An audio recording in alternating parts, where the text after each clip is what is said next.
Hello, everybody. My name's James. Welcome to episode 7 of Planet FPL Correspondent Week. And you probably already know that this is my favourite one. We're talking about the mighty Spurs. Let me introduce you to our Tottenham Hotspur correspondent, Ricky Saunders. How are you, Ricky? I am good, mate. I am good. You? Yeah, grand. Still with it. Intrigued by what I've seen from Tottenham so far in pre-season, some of which we'll obviously discuss. I guess a good place to start is with Ange and season expectations. I think it's fair to say we probably all give him a bit of a free pass last year. We kind of continually said, look, no target. We just want to watch better football.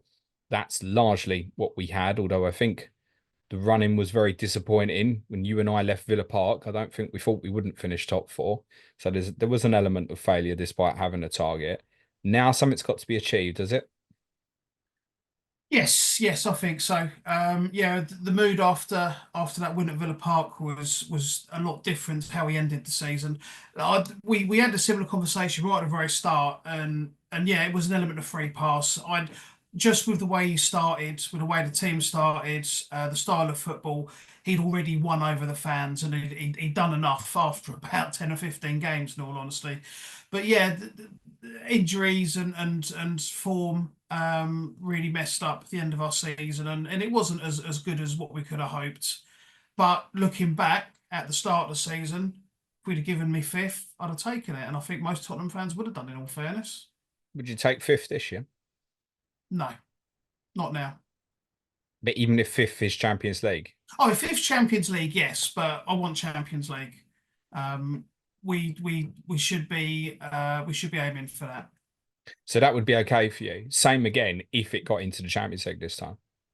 S- Same again. With a couple of caveats. I want to see, and we haven't seen much evidence of it in pre-season, but I want to see our defence performing a bit better. Yeah, we'll probably talk about that in all fairness. Um, but yeah, I still want to see progression. Not necessarily progression in league places, but progression in philosophy, in bringing some of the youngsters that we've got that we'll definitely talk about as well, integrating them into the first team. Some of the youngsters that we've brought in, Bergvall, we'll definitely talk about him.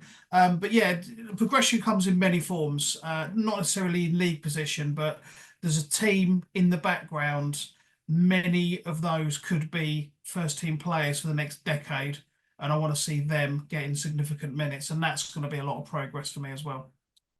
Yeah, that's fair. I feel like there's a little bit of a because we've ended the season badly.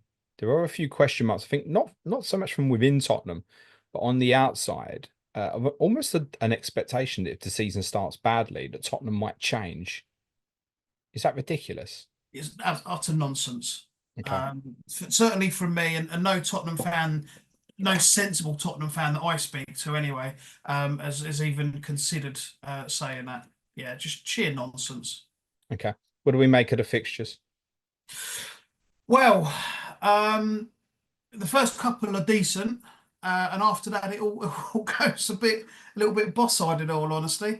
I think we need to get a couple of wins on the board straight away, because then we've got some tough ones.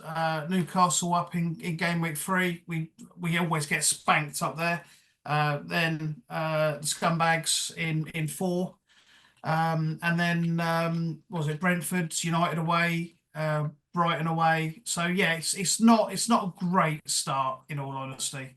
We don't have anything like, I mean, it's worth saying that I think in hindsight, we could probably reflect on the first 10 fixtures from last season and say that that was a really good run of fixtures in the sense that we played United at the right time. We were on form when we went to the Emirates. Obviously, things went our way against Liverpool. And the other 7 games were expected, we'd have been favourites. And we obviously won them all, which is easier said than done. But it was perhaps a kind of fixture list than perhaps we realised in hindsight, and we had that awful April. We don't have anything in the fixture schedule that's like that. Like there's nothing worse for us really than what we've got in 3 and 4 Yeah, as a combination of fixtures. It's very spread this year. yeah, no, we're not gonna. We shouldn't be going for any horrific runs. And no, I mean, some of these teams, you know what you're going to get from Newcastle and from Arsenal. like Brighton, I don't know anything about this new manager. I don't know how they're going to set up. That could turn out to be a fairly straightforward game. We just don't know. But yeah, they're looking on paper from what we know at the moment. There's no horrible run. I mean, April last year was, or sorry, last season. Yeah, that was bad. We haven't got anything like that. So we should be able to build over the course of a season some good runs and some momentum. It does mean that it's harder to find Tottenham's good runs. It's worth saying to caveat that as well. So, I think you could say after the first sort of 6 or 7, as you said, Brighton is difficult to call at the moment, what the difficulty of that fixture would be. Then there's a better run that comes around, but he's got like Manchester City away in the middle of that, for example, in game week 12, when everyone else has got a good fixture, basically. It's part why I've referenced it as a possible free hit week in the past. So it's difficult to find trends where you really want to steam into Tottenham. And there is a case to say what you'd already said, maybe going for the first two and then move, like we'd highlighted a couple of weeks ago, moving the Tottenham player to perhaps a Villa player when Villa's good fixtures come round in game week 3. So much more of a spread for Tottenham on the fixtures this season. Time of recording, it is late afternoon / early evening on Monday. And that's really important to timestamp that when I reference number 9s, because we're being linked with some now, Ricky. It feels like movements are being made. Well, yeah, it's Are, fine. are you Right. definitively Thank you sure very much.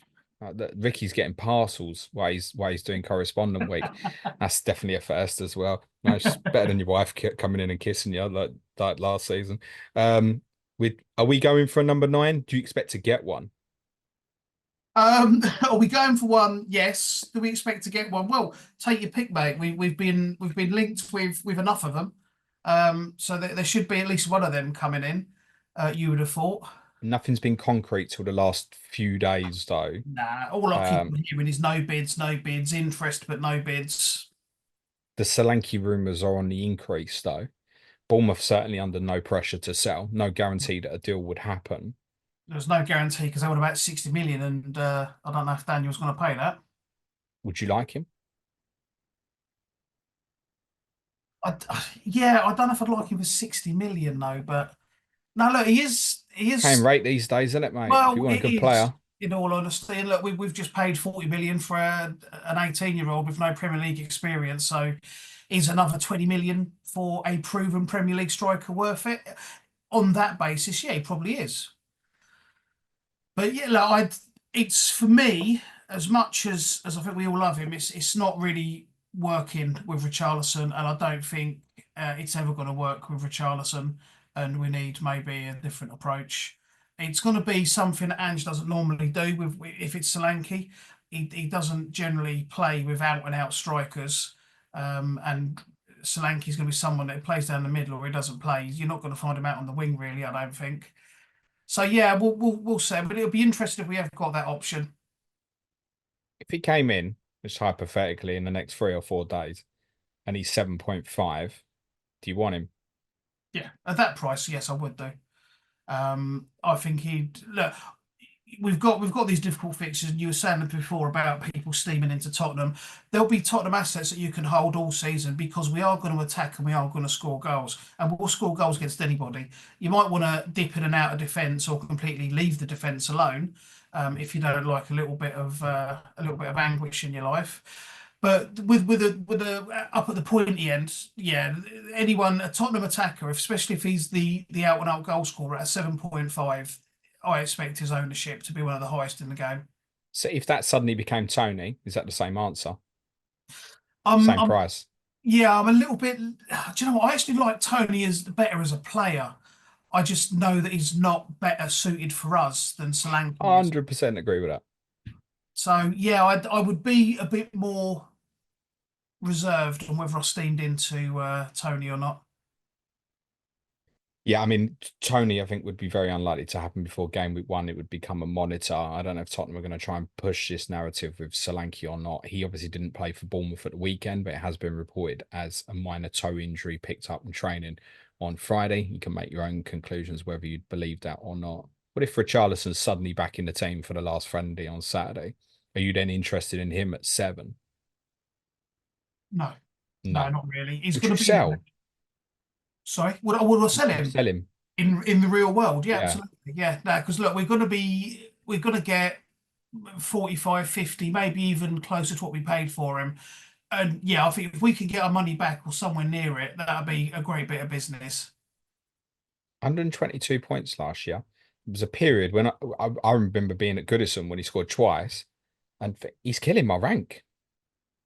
It's like it felt like to me, it felt like everybody was on him in and around me, and I was the one that wasn't. Obviously, was OOP from an FPL perspective at the time. But his returns to his minutes, Ricky, aren't too bad, right? 11 goals, 4 assists in under 1,500 minutes, only 18 starts, suggests that if he gets the starts, he'll get the returns, won't he? But that for me is that nails it right there. In under 1,500 minutes, he doesn't get enough game time. And I know he's injured, but those injuries, I don't know that he's ever played a full season without something, with some sort of injury. Yeah, I just not for me. It really, and he's not consistent enough when he is on the pitch. I mean, he has a lot of little run, but he's never been an out and out goal scorer. He's never. I don't even know if he's hit 20 goals a season in his career wherever he's played. He's yeah, not for me.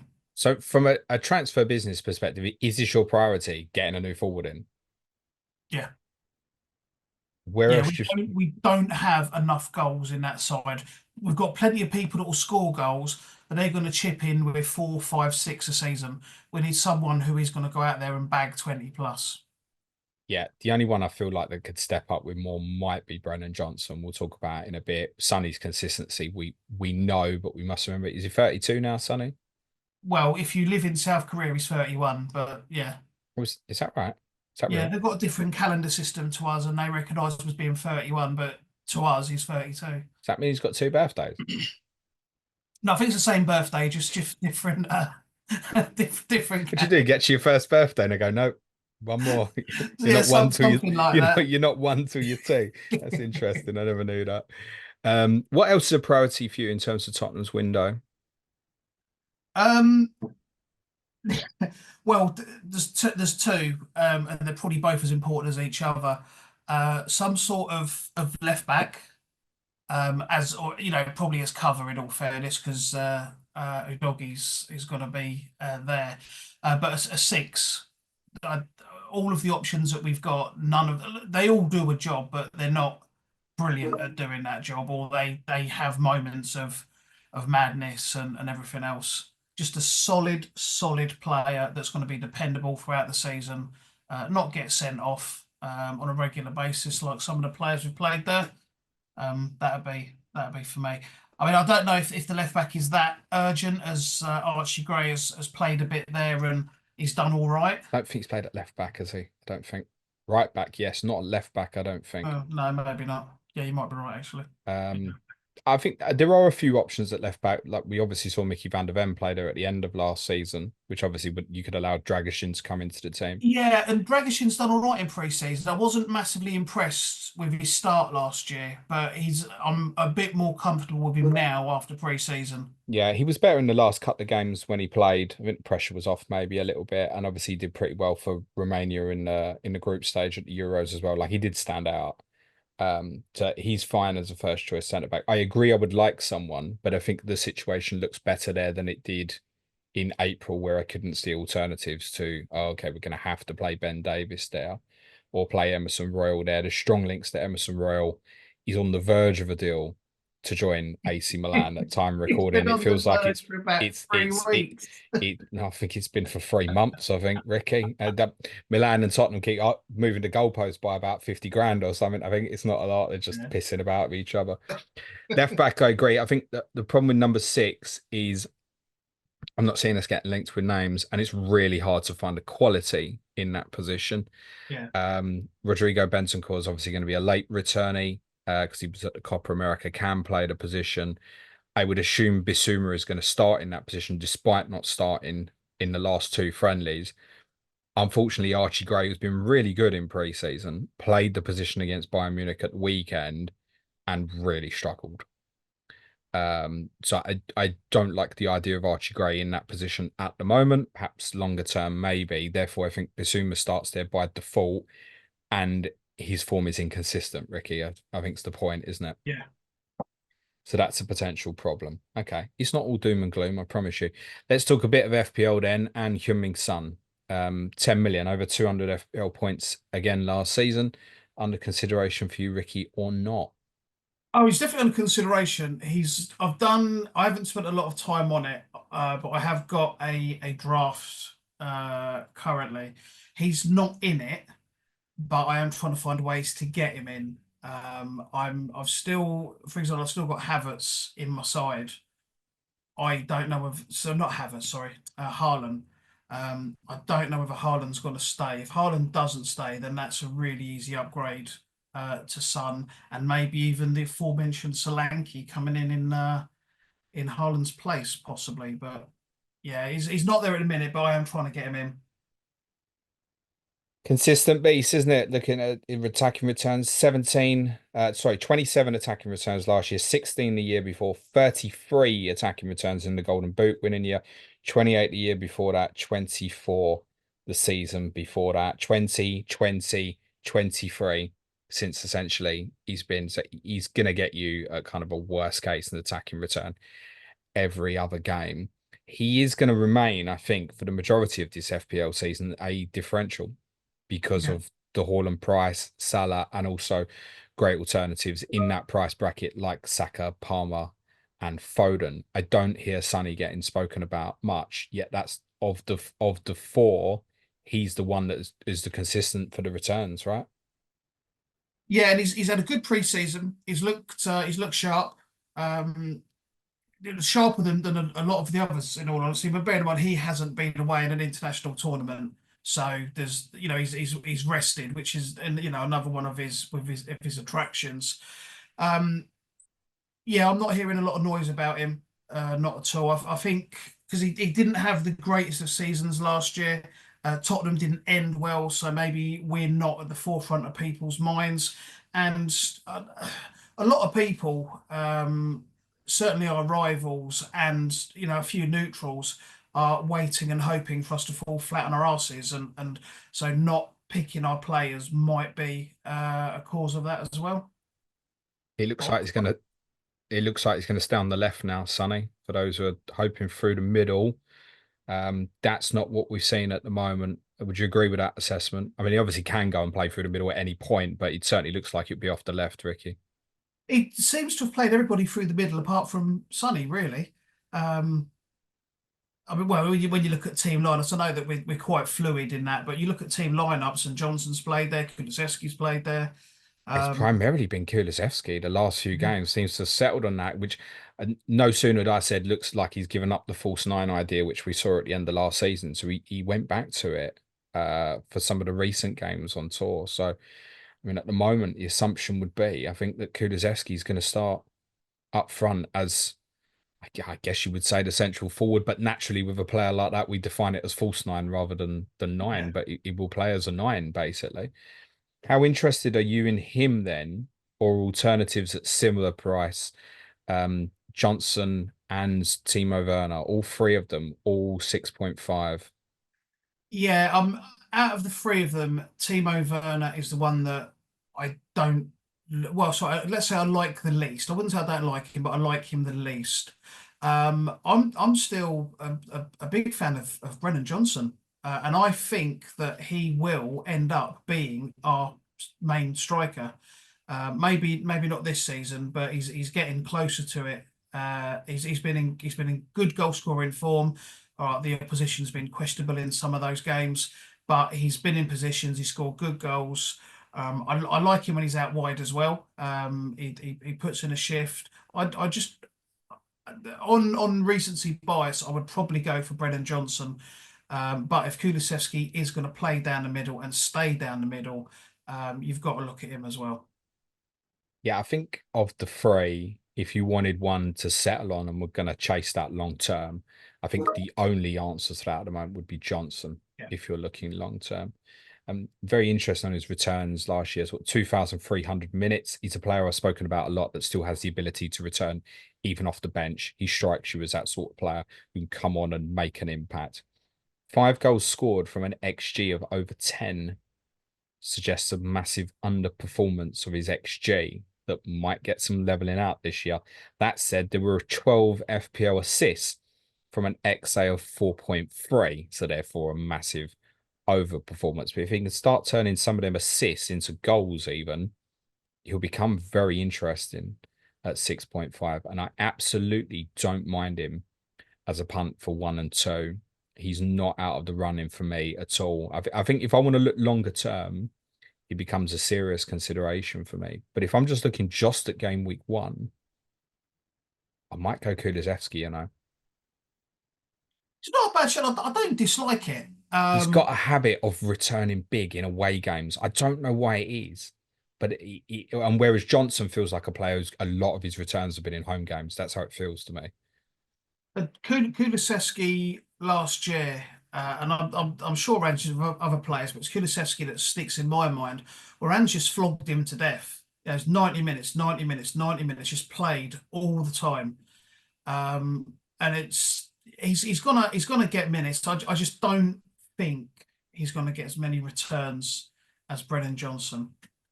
No, I agree with that. I mean, even if you said to me now, Kulusevski is going to play up front for Tottenham every week, I'm not sure that that would make him a shoe-in even at that price. No, But I'd no. like him for a potential punt right at the start if people want to look at that. And it is weird. We've discussed this before. His hauls have often been in away games Yeah. with respect against opponents like Leicester, rather than home games against opponents like Everton, which feels more like a Johnson game. Interestingly, I think would it be fair to say, Ricky, as it stands, Johnson right, Son left, Kulusevski up front is likely to be the starting front three? I think so, yeah. Unless we do something, unless we do pull a Solanke out of the hat. But you know what? First game for us is in 12 days' time. So you're kind of running out of time a little bit to bring someone in and integrate them. And there's not even strong rumours yet. There's rumours and interest, but there's nothing strong you will think is going to come in that side and get in the team immediately. No, but if Tottenham did suddenly do a deal for someone that was Premier League known and proven like a Solanke or Tony, I guess they could go straight in. They It's could go not straight in. unthinkable. No, it's Uh, not. But even if they didn't make it for the first game, you know that they're going to be there, second or third game at the absolute we worst. So should also remember historically that last year we bought Mickey van der Ven in the week before the season started, and he started at Brentford. Most people thought he wouldn't. So that was no pre-season with Tottenham, nothing. He went no, straight in the team. possibly more out of necessity than anything else for that one. But we don't need to force someone into the side in the front three at the moment. I don't think a lot of we've got some injuries. No, Um, agreed. You've got those three at 6.5. For a million more, you can buy James Maddison, Ricky. do you know what? No, he's even if he was 6.5, he'd possibly be the fourth out of the No, he'd third be and above the Werner. fourth. On Yeah, expected minutes, he'd be above well, Werner. exactly, yeah. But no, it was sorry. Look, I was over the moon when we signed him last year. I still think there's untold amounts of quality in there. But based on what I saw in the last season and what we've seen this pre-season, no, not at all, not for me. What's going on, do you think? Look, it could be a number of things. It could even be as simple as the fact that he's a new father or newish father again. That could be, he could, hampered sleep maybe, or just prefer spending time at home with the children. I don't know. Is I won't say wasn't putting effort in because I can't see No, that. I wouldn't label that him at all. No. But for whatever reason, whether it was a build-up of injuries, he got kicked on the ankle so many times last year. And it could have just been towards the end of the season, a build-up of injuries, possibly. Could be something like that. But until I see something, he's not even close to being a consideration for me. There's 3 Tottenham players that are cheaper that are in either ahead of him or equal to him plus all the other players. I mean, would you want him ahead of Garnacho, for example? I know this isn't the United pod, but he's cheaper than him as well. Well, no, even that, if you said buy Maddison or Jared Bowen, I'm buying Jared Bowen, mate. Yeah. Yeah, no, no consideration for me at all. I wouldn't even say he's a 1% chance at the moment for me, James Maddison. And I'm potentially looking at players with 1 week punts, and there's a narrative there of him going back to his old club and stuff. You know what? He may well do well, but I wouldn't even guarantee he's a starter. No, it certainly isn't. Not guaranteed. The reason for that is many of you might have heard me mention him already, but there's an absolute baller. And if you are planning long term, tell him, Ricky. Bergvall. He's 4.5 and he he might end up in everyone's team. Well, he's in mine. Lucas Bergvall is in my side. Um, yeah, Okay, the danger of going someone like that is you do block yourself for a Tottenham, as opposed to going for like Timo Rogbottom at Everton as like an example. There is a danger that this happens with Tottenham. yeah, look, there is. At the minute, I've only got two Tottenham. I do expect that to become free, in all fairness. But at the minute, I've only got two, so I have got that spare space when I do start tinkering.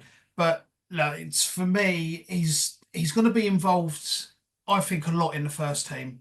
He hasn't come over here to sit on the bench, and he's too good to sit on the bench. He won't start every game, obviously, but he's going to play. We we have seen, and anybody that watches the Swedish First Division will have seen that he can score goals and he can assist goals. Once again, level of opposition questionable, but he is a player that finds himself in and around the box. He can score all types of goals as well.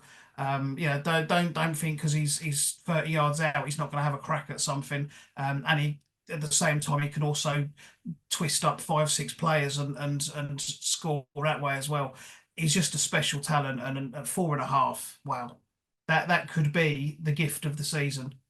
I have question marks on whether that will culminate in attacking returns for him, even if he gets in the team as the 10. And we must stress an example of this would be that actually he came on in the number 10 position in the last friendly at the weekend as kind of the Maddison position. And then later in the game played more the Pap Sarr position as more of a deeper number 8. So he can play both. I suspect he's good enough. He could probably play as the number 6 as well because he's great at receiving off the back Yeah. four and turning away from people. He is going to put real threat on James Maddison's place in that team. And I think everyone I speak to is in complete agreement that when Bergvall gets in the team, that'll be the end of it. It's just a case Yeah. of when. Maybe we can get a double from Saudi, Maddison and Richarlison. Um, I do not want to send James Maddison to Saudi Arabia. I don't particularly want to sell Richie there. I just know that's the only place where the money is coming for Richie. I think we have to be realistic about this as well, because I keep asking myself why, would stick with Maddison over Bergvall at the moment. This is a genuine, serious conversation. And the one thing definitely with Madders is that the output could be there at the top end. I'm not convinced about that with Lucas Bergvall. Yet, I watched the game Saturday and I watched James Maddison for 45 minutes, and within 60 seconds, I feel better with Lucas Bergvall there. That's genuinely how I felt as a fan yeah. watching the game on Saturday. And I'm not the only one thinking or saying that. So it's like he's the future. He's going to get in. He's showing great promise. I also think what I would say is he was blowing really hard at the end in terms of his fitness, and he only played 45 minutes. It was humid and 30 plus odd degrees. But we don't know, despite what we've seen, Ricky, we don't know if he can go more than an hour at this level. So there's that as well. So it does come with an element of caution, but I would say for those who are genuinely looking at a wild card in sort of December period, really late, I think that's the best 4.5 in midfield by distance. At the moment, yeah, look, I don't think necessarily that Bergvall is going to start many games straight away. And unless your name's Mickey van der Ven and you've got no other centre backs, and will generally bring a player in and he'll play him 60, 65 minutes, haul him up, and he'll gradually build them up because it is high intensity. There is a lot of running involved. And I expect him to do the same with Bergvall. What his levels of natural fitness are like, I've got no idea. But yeah, it's going to be, especially them early games as well. They're going to be intense. We're going to be full of running, and yeah, maybe he won't be able to keep up with the pace initially. And therefore, for clarity, it is way more likely at the moment that he does not start game week 1. If that is what people are worried about and they need their minutes from their 8th attacker, their 4.5 million midfielder, I would say as it stands, he's unlikely to start. If a James Maddison got injured at the weekend in the last friendly, I think he plays. And Yeah, I wouldn't have much doubt about that. And I think if you had to take him off, and just put Alfie Devine on as well instead. So you got a visitor there, Ricky. I have. Do you know There's what a lot. happened there? Your door opened. Do you know what was really weird? Your door opened and I looked at mine. Do you want What? something? I was just wondering where the parcel that came was. Ricky's got the parcel. I'm I'm I'm I'm bloody postman as well now. Hi. There you go, a little mail. There you go. Thank you. Well done, Postman Ricky. We haven't got any Pats in the team, I don't think. These youngsters, though, Ricky, I keep talking about them on the Tottenham pods. I've just mentioned another one there, Alfie Devine. There's some really talented lads who are going to threaten to break into this team this year, aren't there? There's a lot. We've been talking about a goal scorer. The answer, not straight away, but the long-term answer could already be at the club. Will Lancashire is looking like one hell of a player. Very much in the kind of the Harry Kane mould with the way that he scores goals. I think there's been a lot of comparisons between them two. Archie Gray, obviously not a youngster as such, although he is young. He hasn't come through our youth ranks, but he's only 17, 18. Jamie Donnelly, Alfie Dorrington. Yeah, you could name a lot of players in that side. And I mean, I've missed out one name in particular. I'll let you say it this time, James. Mikey Moore. Mikey Moore. What a super talent he is. He will get some minutes this year for absolute certain. Or to give you an example, I think this went largely unnoticed at the weekend, and there may be a reason behind it. But Mikey Moore, who's 16, was brought on to play the last 15 minutes rather than Manor Solomon, who was left on the bench. Yeah. So if you want an idea of how close he might be, that gives it. And actually, Ricky, we spoke about left back problems. I mean, Jamie Donnelly, who is, by the way, a very comparable player to James Maddison, is where he's played for the under-21s, has been playing left back. And he will struggle if someone runs at him defensively, I would suggest. Probably don't want to see like Anthony Gordon running him at game week 3, and we expect Destiny Doggy to be fit anyway. But he does what the fullbacks have been doing. Okay, we got the ball. I'm just going to go and drift into the number 10 positions where he's obviously very comfortable. Yeah. And I think we might see more of that from Tottenham, by the way. Is players like that will just go and play fullback, and they're just going to go and disappear into midfield on the ball. I think Jamie Donnelly's will be hampered by he's not quick, but he's got the eye for the pass. Will Lancashire needs an FPL price. It's not a joke. He's not got one. Velez is 5.0. Dane Scarlett is 4.5. And Lancashire, in the space of the last 2-3 weeks over pre-season, has jumped ahead of both of them in the pecking order. He won't start at Leicester unless we suddenly walk into some sort of injury crisis. But I would not be surprised if he's on the bench. He is clearly now ahead of Velez and Scarlett in Ange's thinking. And Ange didn't intend to take him. Like when we played the first game at Hearts, he wasn't meant to be in the squad. They played a behind closed doors game. And I think they'd called him up because they were short of a player, and Ange was like, "Yep, you're staying." So essentially, he's second in line for the number 9 spot at the moment. So FPL, he needs a price. Mikey Moore, you don't need to give a price quite so much, but yeah, he's going to be in and around the squad, no doubt about it. There's some very talented young players there. Tyrese Hall is a number 6. There's another player who's really worth keeping an eye on in the years to come. And I think there's a narrative around that that's important to mention about Tottenham. Tottenham aren't spending the money. The people within Tottenham really think a lot of these kids are going to get into the team. So don't block their path necessarily. That's why something like Werner for a year on loan to give Moore a bit more time is sensible.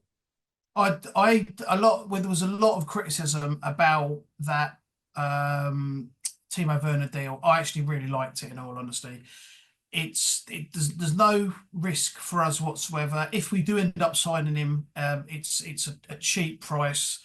And yeah, we've got some super kids that they're not ready yet, and we can maybe, for some of the ones that aren't quite as advanced, we can loan them out. For the ones that are advanced, we can integrate them into the team with sub appearances, but we don't have to rely on them because we've got players like Werner there, that can do a job for us in the meantime. For those of you that listening, that haven't, or aren't aware of what the Tottenham Academy boys did last year, most games finished with, I don't know, 7, 8 goals involved in them, for and against. Scored Glad you lots of mentioned that goals. bit. Yeah, we conceded a few as well, but they play exactly the same way as the first team. The tactics are exactly the same. The way they set up, everything is the same. So these guys can just slot into the first team as and when they're needed. Won the league. Will Lancashire was actually not just Tottenham's Player of the Year, but he was the League Player of the Year and also the top goal scorer in under 21s as well. So yeah, he knows where the goal is. And there's a lot of them players. Certainly, look, one of the great things about our season is that we've got this Europa League, and you're going to get a lot of kids in that Europa League squad, especially if we get a favourable group stage. In some of that, towards the end of if we've qualified early, I expect us to put out teams entirely made up of kids and maybe returning players from injury, things like that. In them, if there's a lot of dead rubbers, some super players. Yeah, there's some really good talent there, particularly amongst the attacking players. But let's talk some defensive FPL players, Ricky. Let's start with the goalkeeper. I don't feel like anybody's truly happy with their FPL selection at the moment. And when I've been mentioning 5.0s so far on Correspondent Week, I've mentioned Pope, I've mentioned Pickford, I've mentioned Onana. I haven't been drawn to mention Vicario. Why is that, Ricky? Because Tottenham don't keep clean sheets, possibly. Vicario is a very good goalkeeper, but we are quite gung ho in our approach, and that doesn't lend itself to clean sheet saves. Maybe the goalkeepers is the one area my side. I'm not happy, and I've put no real time thinking about it, but I haven't even considered Vicario, if I'm being honest. And I won't consider him, not unless I see something amazing from our defence. But Is that because you don't want double Tottenham defence? Is that what you're suggesting? well, I certainly don't want double Tottenham I mean, defence. I've seen that recommended in some circles, which is interesting. Which madman has escaped? Not some very intelligent people recommended double Tottenham defence. Really? Yes. Well, if I was going to go double Tottenham defence, it would probably be Porro and Udogie. Correct. It wouldn't involve Vicario.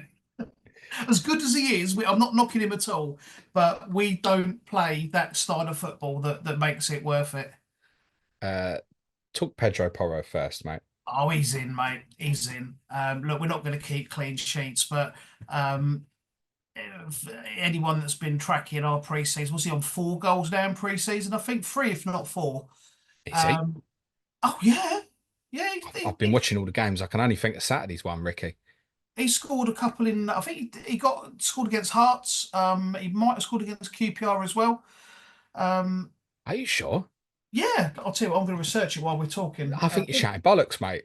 Nah, talk amongst yourselves, caller. But no, Porro's in. Just if for nothing else, the fact that I just love watching him and love owning him. He's an absolute basket case. He marauds up and down the pitch, but he's good fun. He will get attacking returns, not as many as possibly his efforts would deserve. But yeah, he's in. It's definitely in for me.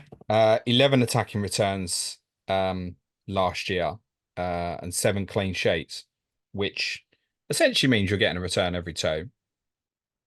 And I think there's scope for both ends of that, be it Tottenham keeping clean sheets or his attacking output, particularly scoring goals. has scope to improve. We just mentioned other players being 1 in 2s, and that's great. We've got a 5.5 defender here who's very capable of doing that. There are 2 players at this moment who, irrespective of my strategy, are absolute shoo-ins as long as they come through the weekend unscathed. One is Alexander Isak and the other is Pedro Porro. Not a doubt on Pedro Porro going in for me, no matter how I play this. No, and I over exaggerate a little bit. He's got 2 goals. He must have got an assist as well then, but he scored against Kobe. Yes. Ah, yeah, lovely Kulusevski flick. You're quite right. So he's scored twice in what, four or 5 pre-season games? I know they're pre-season games, but it's the positions he's getting into. That's it. It's he's putting himself in the positions to score the goals, and the goals will come. He's not going to score 10 or 15 goals over the course of the season. He might get 3, 4, 5, but he puts in crosses as well. He'll get some assists.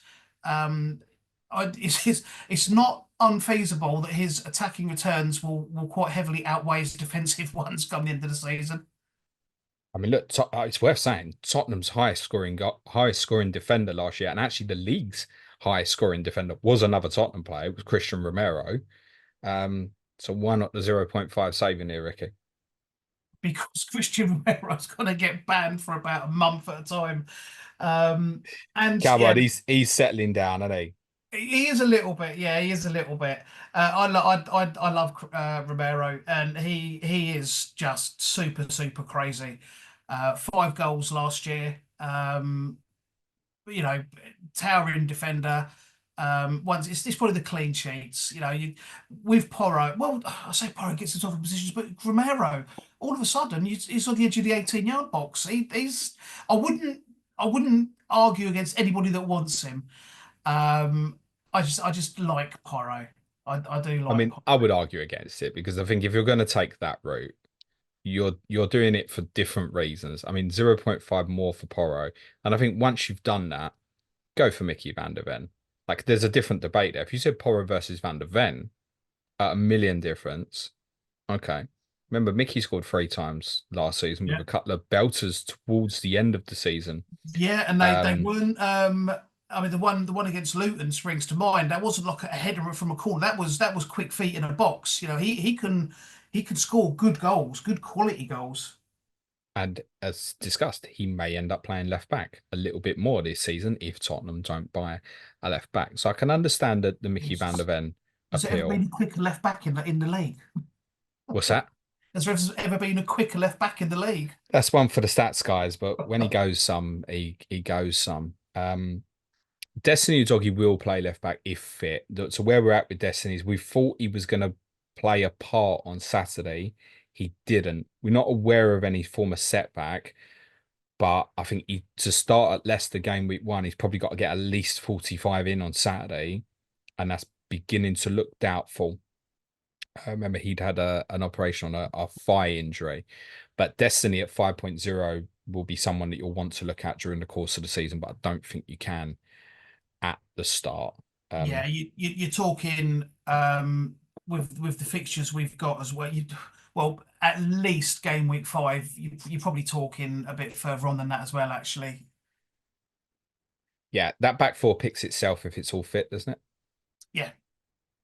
Yeah, I think so. Quite comfortably. Sergio Reguilon will leave, we presume. Ricky's outcast at the moment, right? I hope he leaves because it gets some money off the wage bill, and we might even get a couple of quid for him as well. But he's nowhere near Angie's plans, not even close.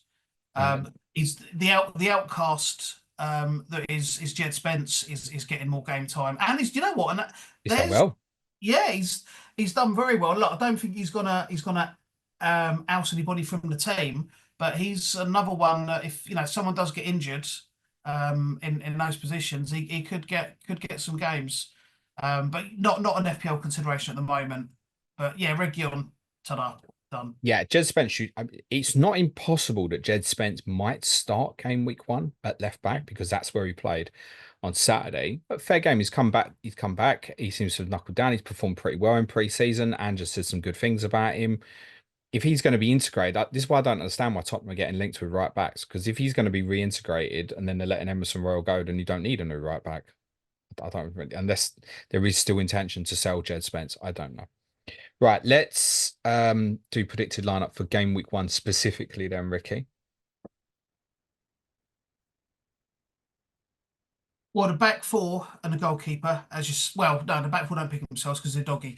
So you he might well play it safe-ish and put Van der Ven on the left and play Dragishin in the centre with Romero. Obviously, Porro on the other side. Obviously, Vicario in goals. We agree so far.